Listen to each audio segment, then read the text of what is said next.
ขอขอบอกขอบใจที่พี่น้องอายังเส้นในการยอประชุมนมัสการสรรเสริญพระเจ้าผู้ยิ่งใหญ่สูงสุดดีพระเจ้าบนกษัตริย์สวรรค์สังพระนิโรธเมื่อพระเยซูเมื่อพระเจ้าที่ยิ่งใหญ่ที่สุดและยัดพระมีพระเยซูนี่กันดาสวรรค์และยัดพระพุทธเสื้อยืมก้นตัวมุมโลกีผมไม่เสื้อเลยเรื่องยัดพระพุทธนี่ขอบคุณพระเจ้าบุษกีขอต้อนรับพี่น้องโดยยืมก้นยอเมียนภาวะมาฮลอสโรของพระเจ้าเราโยพอมคริสเตียนที่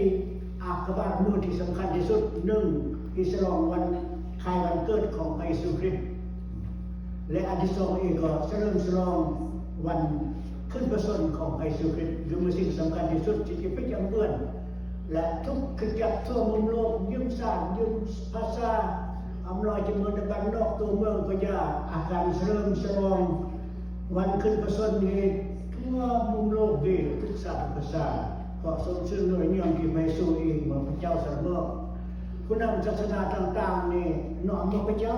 เพราะว่าเรื่องอาหารแล้วก็มุมของพวกแล้วก็เรื่อง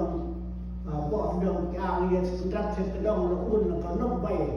รอนยำแล้วนกใบแต่พระเยซูอีกตามเรียงพระองค์พระเจ้าสรรเสริญไปสู่หาน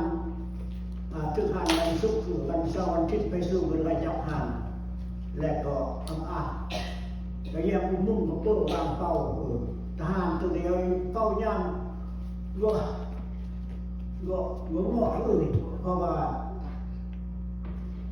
ทหารเนี่ยต้องจ้างทหารเดียวย่างมุ่งลงดาวทับที่จะเลิกว่าเราไปสู่เรือกายจากหานนะก็หางาดเลยแล้วก็ไปสู่เมืองเดียนก็มุ่งแล้วไปสู่กายจากหานพี่น้องเราเมื่อสิกีนี้อีกก็จีบันเดศึกษาพระธรรมของพระเจ้า1 โครินธ์บท 15 ข้อ 1 ถึงข้อ 11ถ้าพี่น้องอ่านคำของพระเจ้าก็เปิดอ่านตรงย่อถ้าว่าจดก็จดอุ่นและรายอ่านในการศึกษาในการบอกมันย่อเรียนของเราโซ่เดี๋ยวพระเจ้า 1 โครินธ์บท 15 ข้อ 1 ถึงข้อ 11ดีกิเตโรโคลาสาการชมขึ้นพระชนม์ของพระเยซูคริสต์การเรื่องรายจากหานของพระเยซูคริสต์ขออนุญาตอ่านพี่น้องปฏิตามอย่างรย่อพี่น้องทั้งหลาย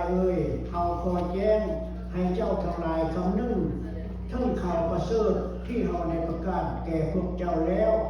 ซึ่งพวกเจ้าได้ยอมรับเอาไว้และตั้งอยู่ในข่าวประเสริฐนั้นและซึ่งเป็นเหตุที่กำลังให้เจ้าทั้งหลายได้พ้น